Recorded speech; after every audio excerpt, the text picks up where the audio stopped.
Welcome to GreenBiz Studio. I'm John Davies, Vice President at GreenBiz, and I'm here with Chris Page, Director of Sustainability at Yahoo. Welcome, Morning, John. Chris. Hi, John. So, Chris, what's the role of tech companies when it comes to sustainability? You know, that's a really good question. One of the exciting things about tech companies, I think, is our end game, there's no reason why the end game for tech companies can't be 100% renewable. You know, I mean, we don't produce widgets in the traditional sense of things. We produce information, electrons.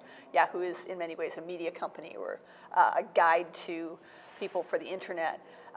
And so we've been driving towards a strategy of greater renewable energy, and a lot of our peers are doing the same thing. But the other exciting thing is the way we can leverage that information to really drive sustainability in the rest of the world. Robin Chase this morning at Verge just talked about the sharing economy and the power of Airbnb and just the whole idea of exponential change happening for internet companies. And right now, especially when you're looking at problems like climate change, you really need solutions that are going to move very quickly and sort of defy the laws of physics in many ways. And if you look at internet growth over the last 2 decades or more, you're really seeing those kind of changes. At the same time, we retain a responsibility to really clean up our own backyards and look at the fact that data centers, which were not even on the radar screen back in 1990 in terms of energy consumption, are now a leading source of energy consumption.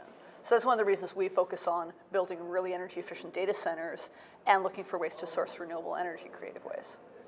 So what has been your strategy that you've developed at Yahoo in terms of efficiency and renewables? Well, obviously, we try to squeeze every last bit of productivity out of every last kilowatt hour that we can. That's one of the reasons why we've got our legendary chicken coop. It's a 40% more efficient data center because we use free air cooling. It's designed like a passively cooled chicken coop. But one of the things that we've really been focusing on the last couple of years is sourcing cleaner energy. There's the bread and butter standard table stakes stuff like solar. We've got a new array of solar panels coming up on our campus, even as we speak. A bunch of carports with EV chargers associated with them, a 200 kW Tesla battery so we can do demand logic and peak shave. But we're also looking at things that are more conventional, yet financially a little bit different, like a virtual power purchase agreement. And what that does is basically we've got a contract for differences with a wind farm in Rush County, Kansas. And it acts as a financial hedge against our Midwestern data center. It basically allows us to, when the price of electricity fluctuates, we've got this wind farm in place. If the price of energy goes up, so does our utility bill, but so does the price of wind. They send us a check because we've guaranteed them a certain price. If the price of electricity goes down, our utility bill shrinks, and we wind up paying this wind developer.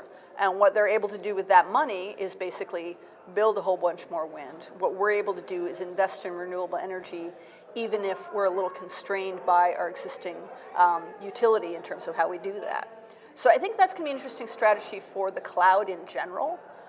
This whole idea of virtual power purchase agreements. How do you drive renewable energy? How do you invest in renewable energy? And how do you maximize the most number of choices? So this is a relatively new financial mechanism for doing this, but I think it's a game changer.